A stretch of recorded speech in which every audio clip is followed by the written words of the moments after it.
Hello everybody and welcome back to GT Planet and welcome back to our YouTube channel and welcome to another interview. I'm delighted to have with me today Mr. David Perel. David, we've known each other through motorsport for a couple of years now and through sim racing, but it's great to finally come back together here on the GT Planet platform. First off, how are you? How's 2023 teaching you? Or, well, treating you, I should say. Yeah, good. Chaz, first of all, good to see you. It's cool to be on the GT Planet pod for the first time. I've been a GT Planet member as long as I can remember, so I'm looking forward to sharing some insights into the movie and so on. Well, it's fantastic to have you, mate. And for those of you that, well, for those watching that might not know who you are or know your background, could you give us a quick introduction as to what you do and who you are? Yeah, sure. David Perel, long-time Gran Turismo player since Gran Turismo 1. These days, I'm a professional racing driver for AF Corsa, Ferrari. I race in European Le Mans, so on. But I've been a sim racer my whole life. I run two sim racing companies, Coach Dave Academy and SimGrid. So you're well versed then in all elements of whether it be sim racing or real racing, which is always a beautiful thing. There's usually a bit of a grey line between the two, or a grey area, but it's being blurred more and more all the time, isn't it? Yeah, and I'm so happy to see that line continue to blend into each other. I sort of came to a realization that maybe I could become a professional racing driver after doing fairly well in GT Academy in 2009 on the online leaderboards. I didn't actually qualify because I lived in South Africa, but already since then I was learning that you could use your PlayStation or whatever, or your PC to learn how to become a better racing driver. So to see it now become more popularized is pretty epic. Yeah, absolutely is. It's amazing how the world of sim racing and real racing has sort of progressed through all the technology that comes forward with these amazing industries that have melded together. It's lovely to have it. So the reason that we've got you on here today is because you had a heavy involvement with the Gran Turismo movie, which recently came out, and I can imagine as a fan of the series since the very first game, as you mentioned, it was quite the incredible thing to be a part of. What was the sort of first sight of the movie that you had? What was the first introduction that you had that it was even going to be a thing? I mean, look, I was always familiar with Jan's story and also Lucas because I wanted to emulate them. But so that element I was familiar with. And then I was reading something on GT Planet. GT Planet had announced or found some news that a movie was getting made, but more importantly, that Neil Blomkamp was directing it, who's a fellow South African. But turns out his his half brother was my best friend when I was like 5 years old. And I remember once Neil was in the house at some point, and he was a big Alien fan, the Alien movies with and I was too, even though I was a kid. I loved sci-fi. And he drew me an Alien picture back then, and he said, "Do you want acid or blood on the tongue?" So when I saw he was involved, I'm like, maybe I can find his email address from someone and email him and convince him that I can help on this movie. I almost felt like a sense of panic. I'm like, who else is going to help in this movie?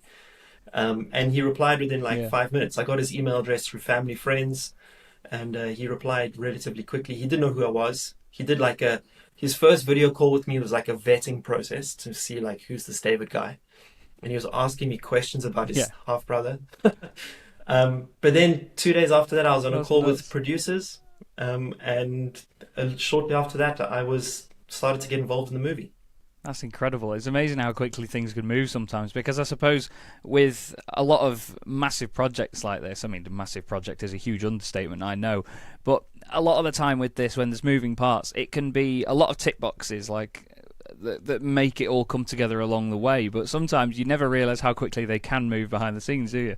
Yeah, and this movie, well, this is according to the production team, was from the moment it was greenlit to when they launched the thing, which is this month, it was an incredibly short lead time.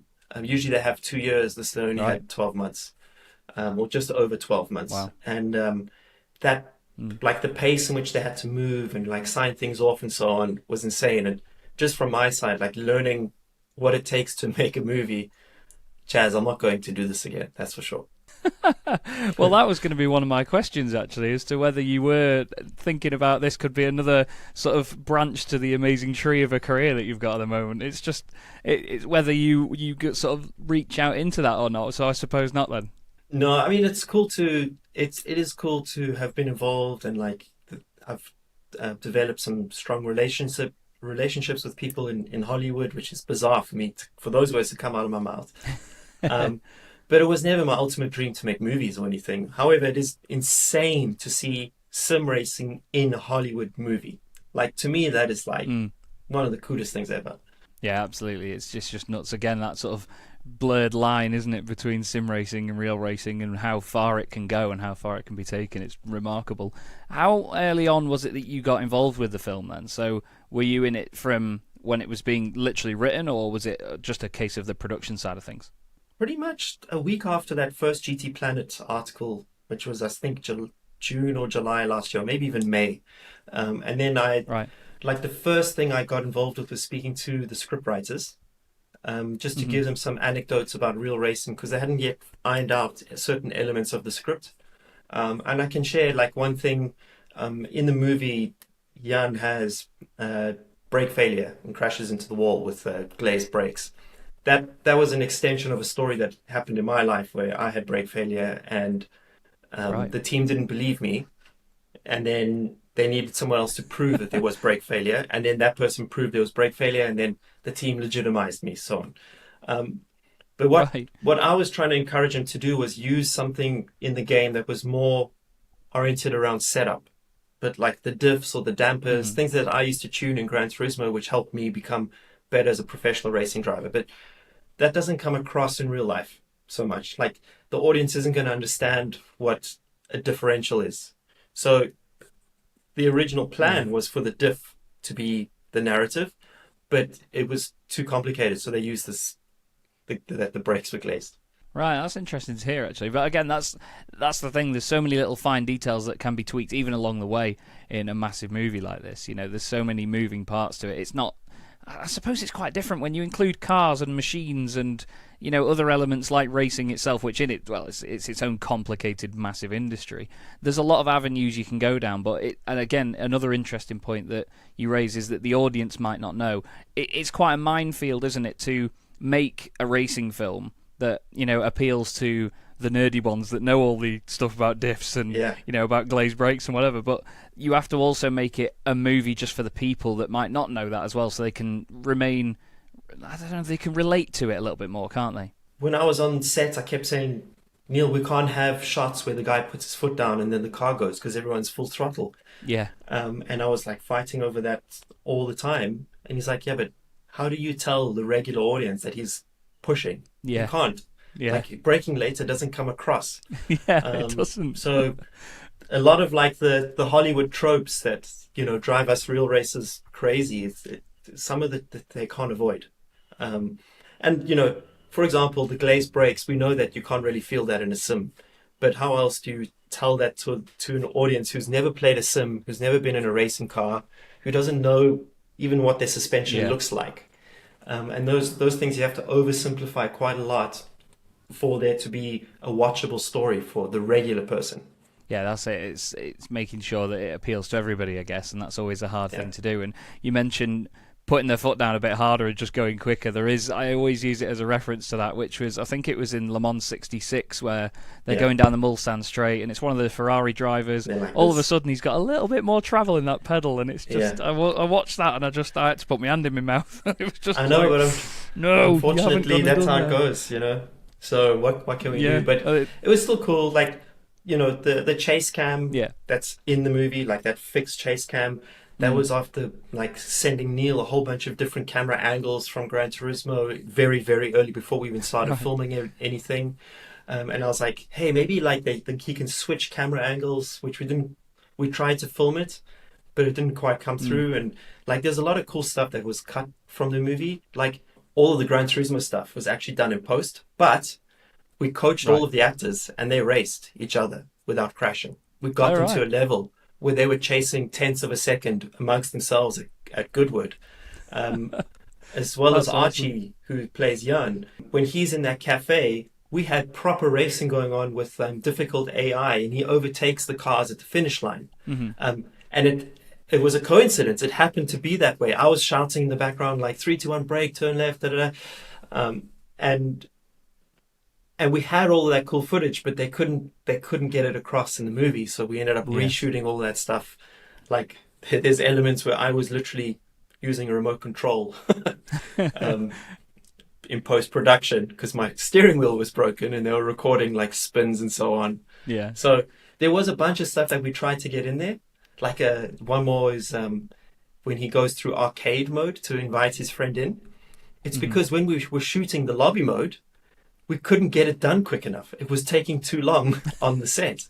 So there is footage of us going through a lobby to get a friend in, but it took way too long. Whereas with the arcade stuff, they can portray to a regular audience much quicker, Yeah. which is a shame because those details matter to me. But what Yeah. can you do? It's a movie. Well, that's it. I mean, it all depends on how much it matters to somebody, and that's the thing. There's so many levels and scales to it, isn't there? That you have to consider everyone, and sometimes we do shave a little bit off the top. But that was going to be a point that I made. Really, was there anything that you feel when you see the movie that people watching it might not be able to appreciate, even the nerdy of us?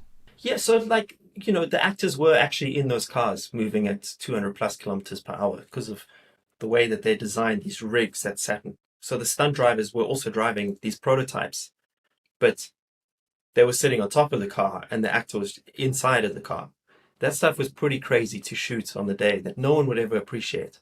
And if they saw these rigs, like, and what the stunt drivers had to go through to sit on top of these rigs and so on, like in freezing cold conditions where we shot this thing, um, yeah, they just wouldn't appreciate it until they saw it. Also, like my favorite element of the movie is actually the audio and like the accuracy of the engine sounds that they use is just incredible. I don't know where they got that because I don't remember there being any mics stuck on the exhaust, for example, of the JSPX, the prototype that Jan drives in the movie. Um, but it's that stuff there which the regular person won't appreciate. But for me, at least, I'm like, wow, I wish that accuracy of audio was in our video games. That would be pretty cool. Yeah, that's it. I suppose there's it's another minefield, isn't it? I always say audio is a minefield anyway with what I do for a living, but it's the Yeah. fact that when you're recording cars and machines that are moving quickly that can't move at the usual speeds they would be doing in a scenario that we are sort of making up here, the audio is a very difficult part of that to capture because of where a mic has to be, how close it has to be, and recording it at the right time of the car going the correct speed and so on. I mean, even in like Drive to Survive, for example, a long time ago when Yeah. they did their first series, a lot of people screamed about the fact that they used old school V10 F1 sounds V10 on it noises. with modern Yeah. day Formula One cars, and it just nuts. But one thing I always say about Gran Turismo, especially Gran Turismo 7 recently, is that the sounds are incredible. So it's Yeah. nice to know that Polyphony and Sony have managed to make that work there as well. Actually, the guy who did the audio here, so what's cool is, and like a lot of people probably don't know or appreciate is like Neil, the director, is a massive car fan. Like Right. his daily driver is the old school Honda NSX at the Gets moment. in. The one that Senna drives in the YouTube videos. Um, the guy who does the CGI um, in the movie and like tries his best to map Hungaroring to Le Mans, he visits Le Mans every single year and takes a lot of his staff members Right. to watch the race. They camp out at the race. Wow. The guy who did the audio grew up near Pikes Peak. So there was a lot of car people involved, Mm. like in the background in production, which is why there are like most of the positive reviews are coming from the way that the racing has been shot. And just think that that's because the guys who were shooting were passionate about cars and so on. Yeah, they knew what they wanted to get out of it because they knew if they were watching the movie how they would want it to look, how they would want it to be portrayed, and that is so important to have that, Yeah. especially at such a high level as well behind the scenes because it really perfects it all. I was meaning to ask, did you meet any of the actors through your work face to face, and did you see Jan again face to face as well? And is there even an element of a racing driver that gets starstruck as well? My first interaction was with Archie because I was coaching him before the movie started. I was coaching him on the sim, and to his credit, he would call almost every day, and I would sit here watching him on an iPad and telling him where to brake and Gran Turismo and so on. But I spent a lot of time with the actors, with David Harbour, trying to explain to him what an engineer is like a grumpy engineer, and with Orlando Bloom. I was starstruck with Orlando Bloom. The very first day that he was on set, I had to give him advice. Like, I can't remember the word that they were using, but initially they weren't using the word sim racer. was something else, like virtual racing drivers or something like that. And I was like, you need a cut because we can't use that word. It has to be sim racer. And Neil looks at me and he's like, cool, cool, go tell Orlando. I'm like, what? No ways. You crazy. And I was like, my knees were shaking to go tell him. But he, like, when I spoke to Orlando, he picked up that I was South African and he'd spent time there. So he's like, so he used the South African term of slang to like make me feel comfortable, and then it was fine. Um, but yeah, because I was on set from day one to the very end. I did spend a lot of time with these actors, like the extras as well. I was coaching every single one of the GT Academy guys as well. So yeah, it was cool. By the end, you get normalized, but it's still ridiculous in my head that I got to hang out with these people. Well, that's the best bit, being part of something like this. There's that little shining star moment of being able to spend that time with these incredible people. So Yeah. that's awesome to hear. It really is. Like my position on set was right next to the director in the director's tent. So the actors would always come in and ask Right. him, like, what did you think of that shot? Or what should I say this? Should I say that? I got like first person view of all of this stuff, like best camera in the house. It was insanely cool. Yeah. That's incredible. I like that. I love that. I'd be so nervous. I don't know what I'd do. I'd just sort of sit quietly in the corner and be like, okay. Initially, But I was that's super part nervous, and but parcel of it as well. Another thing to think about was obviously this is about the game itself and then how Jan then progresses into doing real life racing to follow that true story. What sort of elements of Gran Turismo, like the really finite, tiny little details that we could pick up on, were thrown into the movie and really focused on? sadly, like not enough of it was put in. Like we had a scene at the end where Jan uses lines at a Kyoto driving park in Gran Turismo 7. If you hook your if you hook your tire on the inside curb, like it pulls you around like rails. Yeah. So we had that as like a little Easter egg that never got in. Oh, right.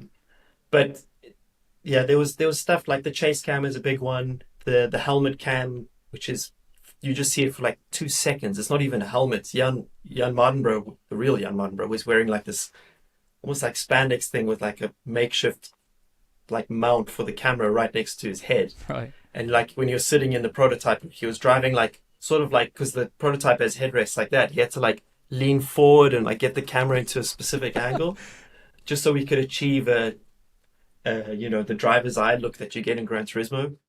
Look, this movie could have been 3 hours if we put everything in, but it was eventually Yeah. came out as a 2 hour movie. And a lot of what we had to cut out was some Gran Turismo stuff, like in the details. But there's also things which almost slipped through. Obviously, the actors had to have assists on; they couldn't race without traction control and so on. Yeah. And steering assist. So one of them had needed a steering assist, so where they had to like edit all those little things out in the interface Right. because I showed it like, guys, we can't have steering assist on Archie's car. Yeah. So they had to like remap or redesign a lot of the interface in CG. Mm. And the one thing I'm sad that didn't make the final edit was instead of using Jan Mardenborough, we used his PSN ID from back in the day, Technic RS4. Right. And that made it all the way until the final edit. In the final edit, they replaced his name on the Gran Turismo leaderboards with J Mardenborough. Oh. And Jan loved it, and like, but no one would know who Technic was. I mean, even in the GT Planet forums when they saw the trailer, they're like, "Who the hell's Technic RS4?" Yeah. And I was like, "Oh, I thought people would appreciate that." Mm. But it got lost. So those details which you'd love to see in a movie, they just either there's just not enough time to portray it, or it gets lost with the audience. Well, that's why it's great to have you on to tell us about these tiny things that maybe we wouldn't ever see the light of day. And I suppose that's one of another cool of many elements that you get to witness being behind the scenes like you have been. Yeah. What was your very favourite thing about being a part of it, though, David? Just to sort of wrap it all up. Oh man, there's so many cool parts about this. Like I just sat there every day thinking we're actually making a Hollywood movie about sim racing. Yeah. Because I truly do share a passion of sim racing amongst everyone at GD Planet. It's difficult to measure, but I always thought that you'd have a sim racer become a real racing driver. I mean, this happened multiple times. I mean, the Formula One world champion is a sim racer. Yeah. But I never thought it would actually make it to the point where they'd be making a movie about it. Mm-hmm.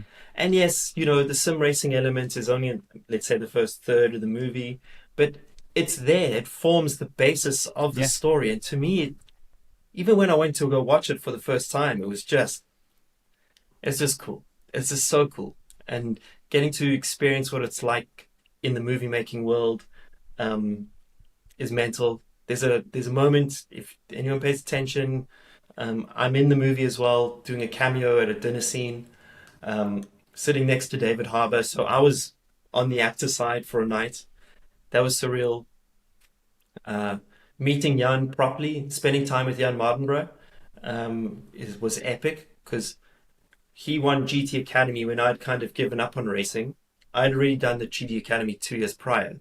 Mm-hmm. He did it. He did well. He went to go race in Japan. He went to race at Le Mans. I always looked up to him as someone I wanted to emulate if I came back to real racing. Yeah. So to spend time with him on set was epic. And, you know, he was never meant to be the stunt driver in the movie. He came for one day to check it out. They said, "Do you want to drive the car?" He did such an amazing job as stunt driver that he stuck around for the rest of the movie. And to me, it just shows the quality of Jan as a driver, which people don't appreciate. So, yeah, awesome experience, and happy that they let someone from GD Planet contribute to the movie, I suppose. You've sort of represented us on the big stage, David, and we absolutely love it. Absolutely do. Well, thank you very much for your amazing insights to all this, mate. It's clear to see that the passion is very much still there for it. And you never know, you might get the phone call further down the line, and we'll see you behind the scenes on another film somewhere else in the world, whether you want to or not. But it's honestly an absolute pleasure to have you on, David. Thank you for joining me today. Great to see you again as well, even on a personal level. And hopefully we'll see you again soon. Thank you very much for watching, everybody. And we will also see you again soon. Have a good one.